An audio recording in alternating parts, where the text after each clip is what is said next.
Halo, selamat pagi anak Bapak kelas 10 IPA ya.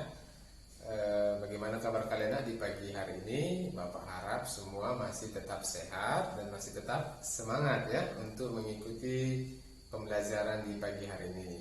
Namun sebelum kita mulai ya, alangkah baiknya kita berdoa menurut keyakinan kita masing-masing. Berdoa dimulai.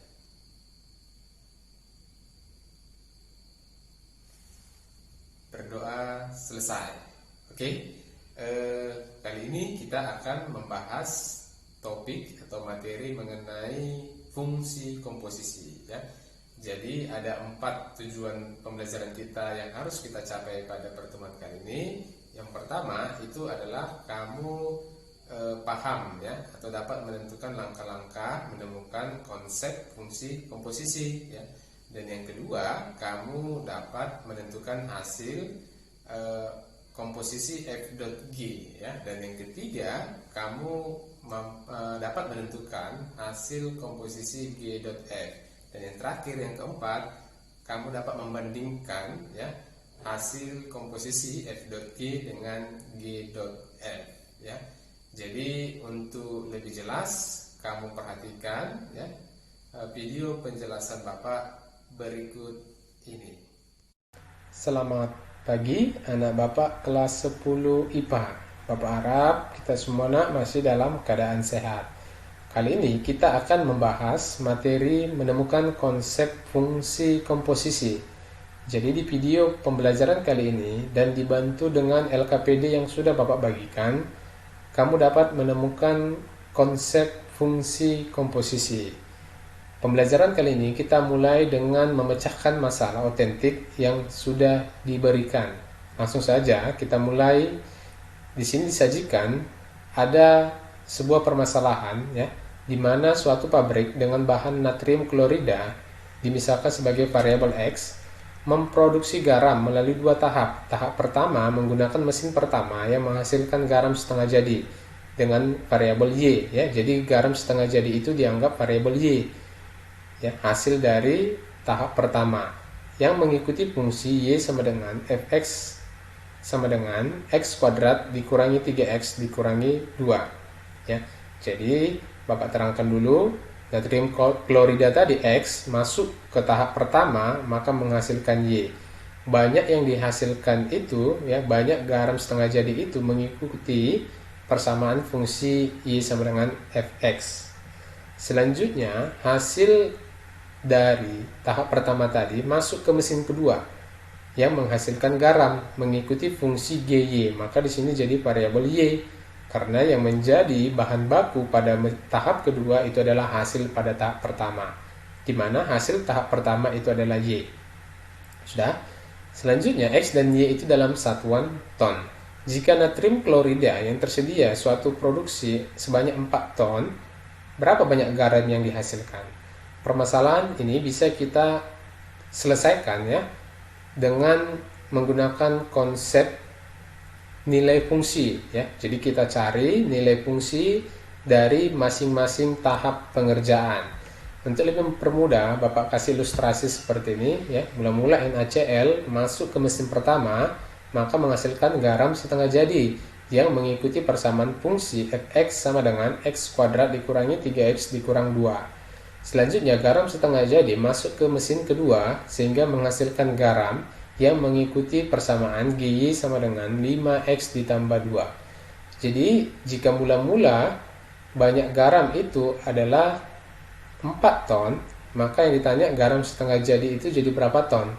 Ya, karena pada tahap pertama itu yang bekerja adalah fungsi Fx, maka kita gantikan ya nilai X sama dengan 4 ke fungsi Fx sehingga diperolehlah hasil setelah tahap pertama itu adalah 2 ton garam setengah jadi ya, jangan menggantikan nilai X nya sama dengan 4. Selanjutnya kita masuk ke tahap kedua di mana mengubah garam setengah jadi menjadi garam. Banyak garam setengah jadi tadi itu adalah 2 ton sehingga garam yang dihasilkan menjadi berapa ton itu yang mau kita cari. Fungsi yang bekerja di situ adalah GY sama dengan 5Y ditambah 2. maka diperolehlah G2 sama dengan 5 dikali 2 ditambah 2 sama dengan 12 ton.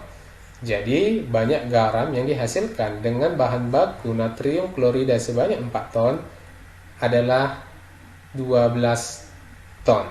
Ya, itu adalah proses pengerjaan yang kita laksanakan berdasarkan tahap demi tahap. Sekarang kita akan menemukan suatu fungsi, ya, di mana dengan mengetahui bahan baku di awal kita tahu berapa banyak garam yang dihasilkan di akhir dengan cara mensubstitusi persamaan pertama ke persamaan kedua. Kenapa persamaan pertama yang disubstitusi ke persamaan kedua, atau kenapa fx yang disubstitusi ke gy? Karena yang menjadi bahan baku, ya, di tahap kedua itu adalah hasil pada tahap pertama, maka fx yang disubstitusi ke gy. Maka penulisannya adalah gfx sama dengan 5fx ditambah 2. Maka semua variabel y di fungsi gy berubah menjadi fx karena sudah digantikan. Maka diperolehlah 5 dikali fx, itu persamaannya ini, ya, ditambah 2. Maka kita distributifkan ke dalam, diperolehlah 5x kuadrat, ya, dikurang 15x dikurang 10 baru ditambah 2. Sehingga diperoleh persamaan fungsi hasil penggabungan atau hasil substitusi f ke g, yaitu 5x kuadrat dikurang 15x dikurang 8. Itulah yang merupakan fungsi komposisi atau fungsi penggabungan f ke g. Sekarang kita akan membuktikan bahwa hasil yang diperoleh dengan mensubstitusi ke fungsi ini sama dengan perhitungan pada tahap sebelumnya. Oke, kita akan coba, ya. Kita gantikan karena bahan bakunya tadi sebesar 4 ton, maka kita cari, ya. Berarti G4, ya, berarti sama dengan 5 dikali 4 dipangkat 2 dikurang 15 dikali 4 dikurangi 8, maka sama dengan 80 dikurangi 60 baru dikurangi 8, maka diperoleh sama dengan 12 ton. Ya, di sini bisa kita lihat bahwa hasil yang diperoleh dengan mensubstitusi langsung, ya, 4 ke hasil komposisi itu sama dengan perhitungan sebelumnya, yaitu dengan menghitung hasil tahap demi tahap. Ya, inilah konsep dari komposisi fungsi. Artinya kita menggabungkan dua fungsi menjadi fungsi yang baru, ya. Jadi nilai dari g.f tadi, kenapa penulisannya g.f? Karena fungsi yang disubstitusi adalah fungsi f ke g, ya, merupakan nilai suatu fungsi yang disebut fungsi komposisi f dan g dalam x dan dilambangkanlah g.f. Seandainya fungsi g yang disubstitusi ke f, maka penulisannya adalah f.g, ya. Jadi kesimpulannya yang kita peroleh itu adalah jika ada f.gx, itu artinya gx yang disubstitusi ke f, maka penulisannya fgx. Yang kedua, jika ada fungsi hx sama dengan g.fx, maka yang disubstitusi adalah fungsi f ke g. Ya, ini yang perlu kamu pahami. Oke, demikian video penjelasan Bapak untuk materi di pagi hari ini. Jadi kita rangkum, ya. Yang pertama itu adalah fungsi komposisi itu adalah menggabungkan, ya, beberapa fungsi menjadi rumus fungsi yang baru, ya. Caranya dengan mensubstitusi. Maksudnya begini, yang pertama, jika ada f.gx artinya fungsi gx yang kita substitusi ke fungsi f, ya. Atau sebaliknya, jika ada rumus fungsi komposisi g.f artinya kita mensubstitusi fungsi f ke fungsi g.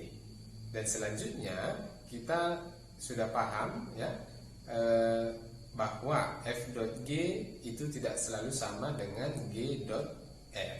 ya. Itu kesimpulan materi kita untuk pertemuan kali ini.